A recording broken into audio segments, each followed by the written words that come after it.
Bueno, pues vamos a ver cómo se haría, por ejemplo, la perspectiva cónica de esta figura, ¿vale?, en una posición cualquiera. Pues si os fijáis, tanto si es frontal como oblicua, que tendríamos que hacer el prisma circunscrito a lo que es todo el cilindro, ¿no? Sería lo mismo como colocáramos el prisma. El cilindro siempre va a salir igual la perspectiva, o sea que no varía si es frontal, ya que aquí, al tener por base una circunferencia, no hay variación en la perspectiva. Entonces dibujamos, como siempre, primero las tres líneas. Vamos a marcar, por ejemplo, aquí la línea del cuadro. Ya no voy a hacer las paralelas, lo vamos a hacer rápido. Dibujo aquí, por ejemplo, la línea de tierra y aquí, por ejemplo, la línea del horizonte. Imaginamos que son todas paralelas y aquí la línea del PC. Por último, coloco aquí en una ortogonal la posición del punto de vista y vamos a hacer el cilindro aquí, ¿vale?, algo desviado, ¿vale? Bueno, lo voy a hacer a este tamaño. Marco aquí la posición de esto, ¿vale? Bueno, y lo voy a hacer a escala. Como sabemos, el diámetro de esta figura es el doble, su altura es el doble que el diámetro de la base, ¿vale? A ver, atención, que mañana va a salir algo parecido a esto. Te estoy explicando las cosas básicas, ¿no? Tenemos la planta de la figura, necesitamos el alzado. Entonces, sabemos que es el doble, lo voy a colocar aquí para que no interfiera en la perspectiva. Y lo voy a colocar a cierta altura, por ejemplo aquí. Entonces, cojo la medida del diámetro y ya la coloco aquí. Entonces, la medida del diámetro, por ejemplo, es esta y esta. Por lo tanto, este es un cilindro a escala, ¿vale? Ya lo tengo en planta y alzado. Bueno, pues lo primero, saber que cualquier figura como esta, si es un objeto de revolución, pues tiene un eje de revolución que marcaremos sus ejes de simetría, que en este caso coincide con el eje de revolución. Entonces ya marcamos aquí este eje. Fijaros que es una línea que está formada por segmentos mayor y menor, ¿vale? O sea, lo primero siempre colocar un eje de simetría o eje de, en este caso, de revolución, que coinciden los dos. Lo segundo, en cualquier circunferencia colocar los ejes, que son en realidad los ejes horizontal y vertical. Colocar la línea de tierra según la normativa, o sea, hay dos segmentos, ¿no? Las dos figuras son tales que tienen la misma escala, estamos en sistema diédrico, y las dos vistas son tales que si yo giro este plano, ahí tendría la proyección en planta y en alzado mediante ortogonales, ¿no? Por último, marco aquí el eje vertical principal de esa circunferencia y el otro eje horizontal respecto a esta orientación, vamos. Bueno, esto tiene que estar bien centrado, voy a colocar mejor. O sea que siempre en una circunferencia vamos a encontrar esto y en el alzado del cilindro vamos a encontrar el eje de simetría. Si fuera un objeto de revolución, una vasija, por ejemplo, pues también hay un eje de revolución, marcaremos sobre la vasija en el alzado también ese eje, ¿no? Y si el objeto no es de revolución, pero tiene simetrías, por ejemplo este, pues también lleva su eje de simetría, ¿vale? Bueno, tenemos las dos vistas y por último, acotación. Marcamos una flecha dirigido hacia el centro, no me la pongáis así, dirigido hacia el centro hacemos esta flecha. Colocamos aquí una línea llena de tinta con un ángulo de unos 15 grados y colocamos el símbolo de diámetro. Tenemos esta orientación, símbolo de diámetro, con esto hacia la derecha subiendo, o sea, lo que es pendiente positiva, y luego el número de esta medida, que en realidad el diámetro de esto es 40 milímetros o 4 centímetros. Entonces voy a poner, por ejemplo, en centímetros, 4. O sea que fijaros que pongo aquí el número que corresponde al objeto real, ¿vale? Ojo con eso. Y aquí pues también, esto mide 8 centímetros, pues pongo aquí arriba 8. Dejo aquí un desfase de 1 milímetro, un hueco de 1 milímetro, y prolongo esta línea con una línea fina de 9 milímetros, ¿no? O sea que sería 1 más 8, 9. 1 más 8, 9. Bueno, pues ahí donde tengo los 8 milímetros, podría medir, pues coloco ya en paralelo una línea de cota que me va a indicar la altura. Y luego excedo aquí 2 milímetros, ya que la línea auxiliar de cota debe exceder 2 milímetros, ¿no? Esto parece un poco engorroso, pero claro, cuando se hace un dibujo lleno de cotas, Si no sigo la norma no se entiende. Y luego fijaros que este número en vertical va siempre para leer así, ¿vale? Y esto va centrado encima siempre, o sea que va encima, ¿vale? O sea que ya tengo esto acotado según la normativa. Me he olvidado de la cónica, esto en diédrico, ¿no? Porque el diédrico es otra de las claves para hacer la perspectiva. Vimos a la hora de hacer la perspectiva de la esfera que necesitábamos tenerla en planta y alzado para calcularla, si no, pues no salía, ¿no? Salía alguna cosilla, pero no completo, ¿no? Bueno, pues el diédrico es base para hacer figuras un poco interesantes, ¿vale? Bueno, tenemos las dos vistas, ya podemos hacer la perspectiva, ¿vale? Ahora ya nos olvidamos, fijaros que está colocado de manera que si yo tengo esta orientación, pues aquí esta cota iría así, iría encima, porque esta se convierte en la horizontal, ¿no? Mientras que esto, bueno, esto podría ir así o aquí debajo, ¿no? Pero esta cota debería ir encima para esta orientación, ¿vale? Bueno, pasamos a la perspectiva y luego a las sombras. Entonces, hacemos un cuadrado circunscrito a la figura, hacemos aquí las tangentes, aquí otra tangente. La flecha de cota no se interrumpe nunca, tiene preferencia sobre todo lo demás. Tenemos ya el cuadrado circunscrito y hacemos la diagonal, ¿vale? Bueno, pues habrá que hacer la perspectiva de todas estas líneas, con lo cual resolveremos ya el ejercicio, ¿vale? Bueno, entonces, la perspectiva de estas dos ortogonales al cuadro, llamaremos AB, pues van hacia la fuga esta, y salen de esta traza. O sea que este punto lo subimos aquí con una ortogonal y este punto lo subimos también aquí con una ortogonal. O sea que la perspectiva de esas dos líneas será estas dos, ¿vale? Bueno, cosa que hemos hecho tropecientas mil veces, ¿no?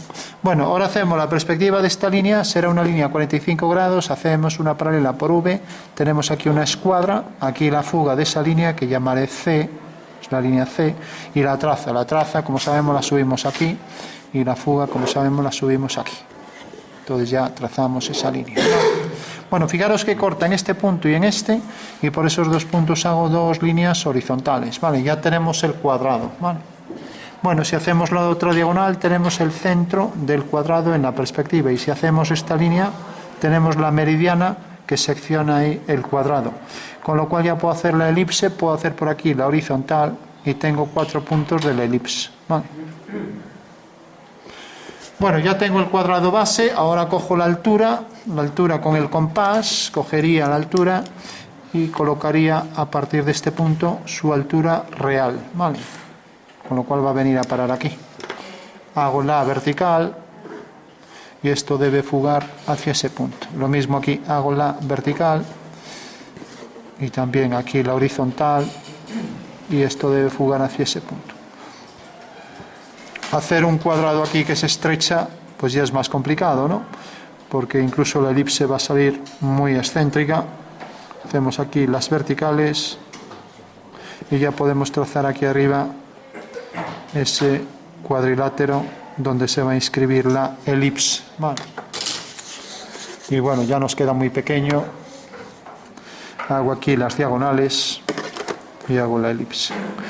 Cuando nos queda uno muy estrecho, como es este caso, lo mejor para hacer la elipse con más precisión, en vez de hacerla aquí que sale muy imprecisa, pues lo mejor es hacerla con precisión allí donde no sea tan excéntrica. Entonces sería una elipse que viene por aquí. Seguro que encontramos aquí una elipse tan excéntrica, a lo mejor ni una de estas nos vale, ¿no? Ni siquiera, pero bueno, mientras que la de abajo, pues a lo mejor tenemos una plantilla de elipses que ajustamos, por ejemplo esta, a ver si se ajusta. Bueno, y si no se ajusta, podemos hacerla a trozos. Casi siempre suele ser más exacta hacer una elipse con plantilla a trozos que hacerla manualmente. Fijaros que sale con bastante precisión, ¿no? Vale. Bueno, pues esto nos define también el punto más saliente de la elipse, que sabemos que va a caer aquí sobre una vertical en el extremo, no debe exceder esto, debe ser tangente ahí. Por lo tanto, la elipse superior e inferior serán tangentes a estas dos líneas que serán ambas verticales, ¿vale? Esta y esta. y serán tangentes a la circunferencia superior, que al ser tan estrecha, pues bueno, se ve bastante mal. Bueno, pues ese sería el cilindro al final. Recordad, estamos en una perspectiva en la que estas generatrices deben salir verticales, ¿vale? Y aquí las tangentes a la circunferencia. De acuerdo. Bueno, pues esa sería la perspectiva de la figura. Y por último, ya para concluir, si queremos hacer las sombras bien, deberíamos hacer la sombra del prisma para hacer luego la elipse bien proyectada, ¿vale? Entonces, bueno, si hacemos la sombra del prisma, la podemos hacer hacia adentro, la voy a hacer hacia afuera para variar, como siempre la hacemos, a ver si puede entrar aquí. Tenemos, estos son los puntos del prisma, los voy a marcar bien. Y aquí arriba, levantar la vertical, tenemos este punto, tenemos aquí este punto, aquí este punto y aquí este. Bueno, entonces, si por ejemplo cojo aquí la luz solar, puedo coger hasta este mismo punto, voy a coger de este lado, se me solapa, la voy a colocar hacia aquí, para que quede más lateral. Si la coloco aquí, me va a quedar muy lejos, entonces es mejor que la coloque más hacia aquí y ya me queda dentro. Bueno, vamos a hacerlo así. Entonces, fijaros, voy a colocar la posición del Sol sobre esta línea. Entonces haría aquí una línea vertical y el Sol lo coloco, por ejemplo, aquí. Vale. Sol. Vale. Bueno, pues voy a hacer la sombra de estas 4 líneas. Esta será paralela a esta. La sombra de esta línea pues viene por aquí y este vértice tiene su sombra aquí, me cae aquí. Vale. Bueno, ya tengo la sombra de una línea. Luego sé que la sombra de esta línea será una paralela. Entonces viene por aquí la línea y cortará aquí a una paralela a esta línea. O sea que ya tengo, y estos 3 puntos estarán alineados. Estos 3, este y este.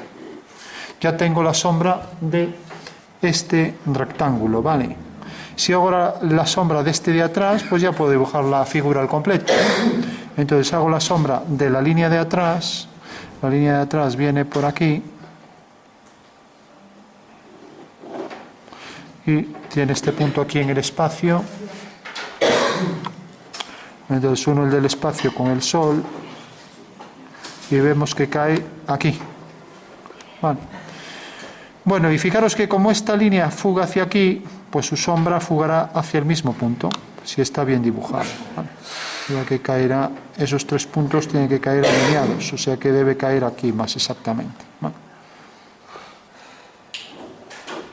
O sea que aquí está la sombra de este punto, cae aquí.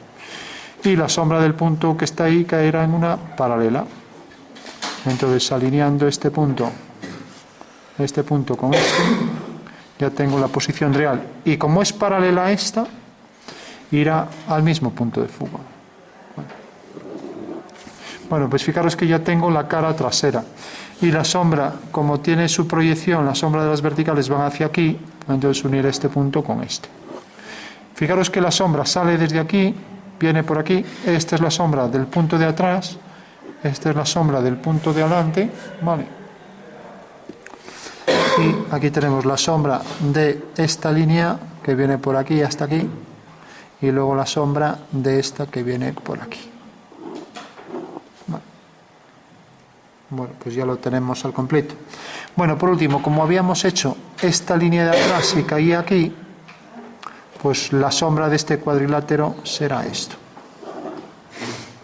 Ahora que fijaros que tengo este punto, tengo este y tengo este.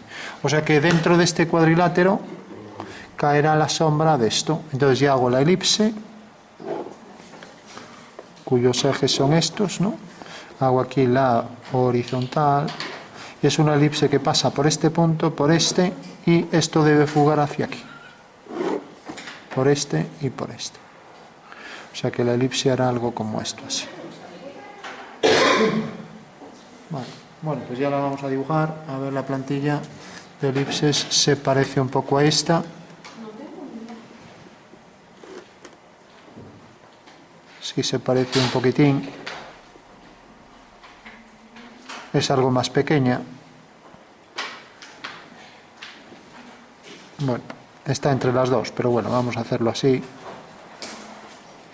O sea que viene con aproximación por aquí y luego hace algo como esto, así.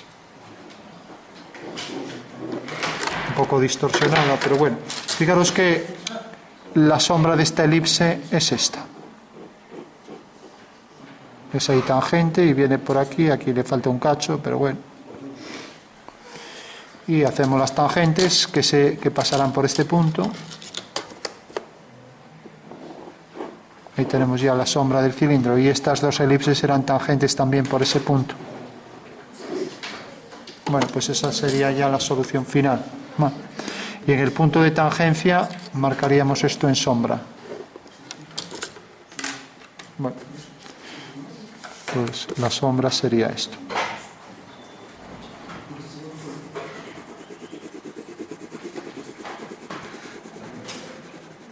Bueno, en este caso hemos hecho la luz solar delante de nosotros, ¿no?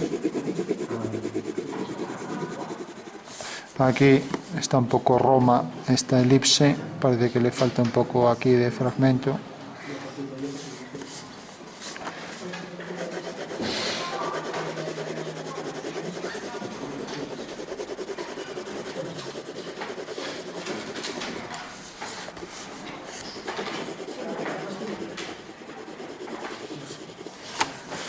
Y aquí pues estaría ahí la tangente, parece que se ve todo en sombra. Esto está por encima, o sea que todo el cilindro queda en sombra.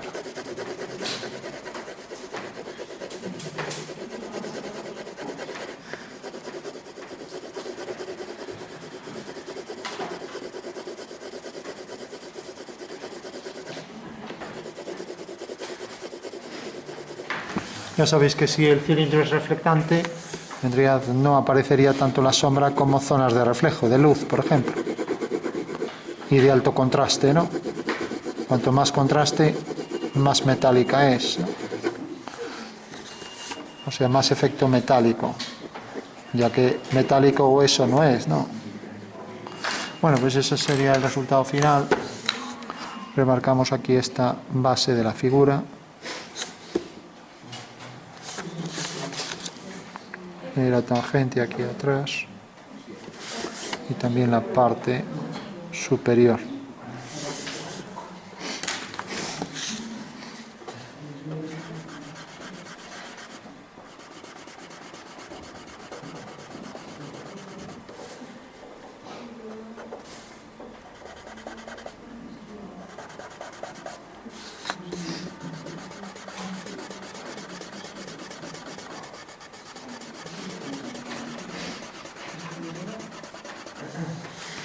Bueno, intentamos hacer más homogénea la sombra con un difumino.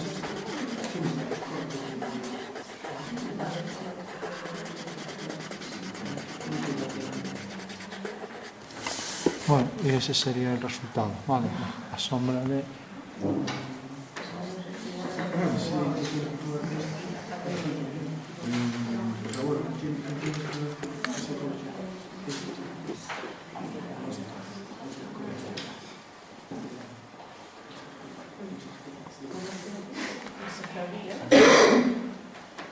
Bueno, por último, vamos a ver solo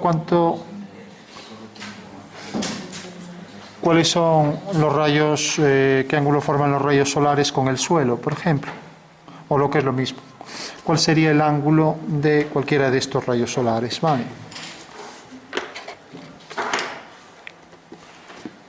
Bueno, pues esto sería tan sencillo como esto. Fijaros que si tengo la perspectiva, que sería esto, esta es la perspectiva, ¿no? Si la coloco aquí, fijaros, si coloco esto aquí, el Sol tiene aquí su fuga, ¿no? Entonces bastará con hacer por V una paralela y respecto al horizontal, pues ese será el ángulo, ¿no? Lo veis, ¿no? ¿Vale? Entonces, fijaros que el Sol está a esta altura. Entonces, esta altura la puedo colocar aquí, a ver si me cabe de este lado. No me cabe. La puedo colocar de este lado.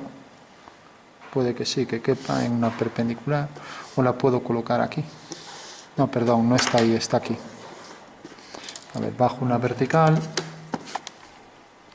Veo que los rayos solares, el Sol está aquí, marco aquí. Entonces aquí sí que me cabe.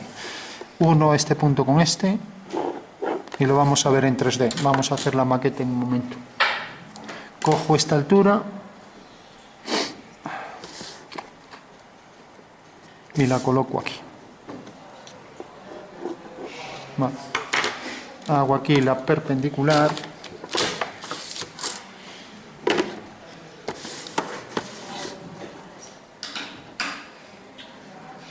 Y aquí tengo ya la posición del Sol.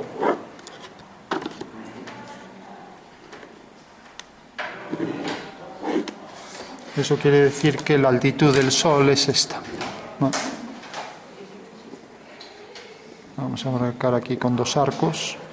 O sea, ese es el ángulo solar, ¿vale? Los rayos solares. Vamos a ver por qué. Vamos a verlo. Vamos a construirlo en 3 dimensiones para ver que eso es cierto. Cogemos unas tijeras. Creo que siempre conviene saber lo que hacemos y no hacer las cosas así al tuntún. Fijaros, cogemos aquí el ángulo. Vamos a ver si es real el ángulo de estos rayos. Recortamos esto.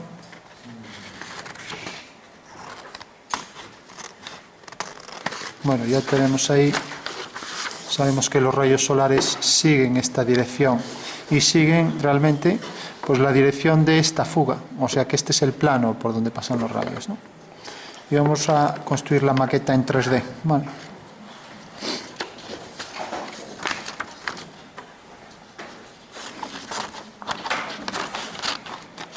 A ver que me alejo.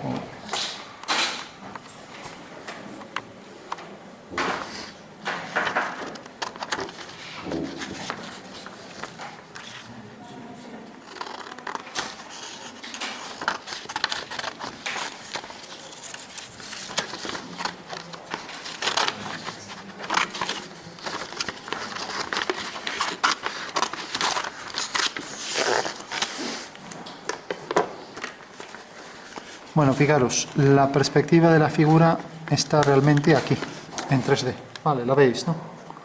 Vamos a colocarla así, con la posición real. Aquí está.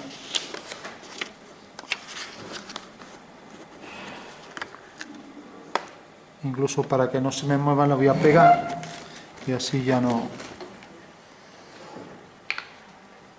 Fijaros que la traza está aquí. La traza está aquí y está aquí. Bueno, pues cojo un poco de pegamento, le echo ahí y coloco en las trazas, que es donde debe de estar.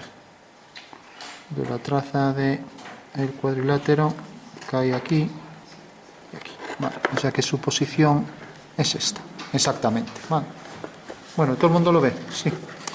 A ver, aquí.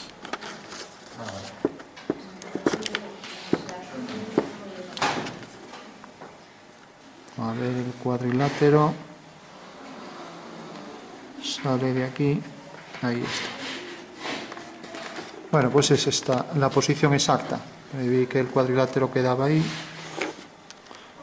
Bueno, esa es la perspectiva, ¿no? En 3D, lo veis, ¿no? O sea que el señor vería el cilindro exactamente aquí. Y el Sol está aquí, ¿no? Y el punto de vista estaba, fijaros, está exactamente a esta distancia, de aquí a aquí. O sea, es esta distancia que tengo aquí. O sea que la posición del punto de vista es esta. Se ve, ¿no? Bueno, pues fijaros, en 3 dimensiones. Ahora vais a entender de dónde sale el ángulo horizontal. Os dais cuenta que si coloco aquí en el punto de vista este triángulo así, pues ahí tengo la dirección del Sol. ¿Lo veis en 3D? Vale. Entonces, ¿qué hice antes? Fijaros que si uno la fuga, esta es la dirección de los rayos, no, esta de aquí. Porque desde el punto de vista, esta es la dirección. Eso quiere decir que todos los rayos siguen esa dirección, ¿vale? Y por tanto lo único que hice fue coger y girar este triángulo y colocarlo aquí, nada más, ¿vale? Y de esta manera lo veo en verdadera forma. ¿Se entiende eso? Sí. O sea que fijaros, por el punto de vista, para saber cualquier línea oblicua, su posición, cualquier dirección de cualquier línea en el espacio, por ejemplo esta oblicua, ¿vale? Pues al hacer por V una paralela tengo su fuga. Y de esta manera puedo saber cuánto mide cualquier línea respecto al plano horizontal. Y me viene dado por este ángulo, ¿vale? ¿Se ve?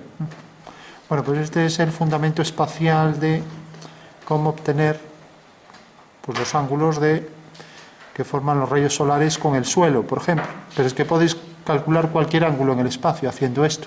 Entonces solo tuve que coger esta medida y colocarla aquí en una perpendicular. Giré esto y obtuve ya ahí el triángulo, ¿vale? ¿De acuerdo? Bueno, fundamental entender todo en 3D, porque si no vemos esto, jamás entenderemos de dónde sale, ¿vale? Hay que saber que efectivamente esto queda ahí en el espacio, ¿de acuerdo? Y que lógicamente el cilindro ahora proyectará su sombra, pues tal y como lo tenemos ahí, ¿vale? Bueno, pues esa es la dirección de los rayos, ¿vale? O sea que habrá que hacer siempre por V esa dirección, ¿vale?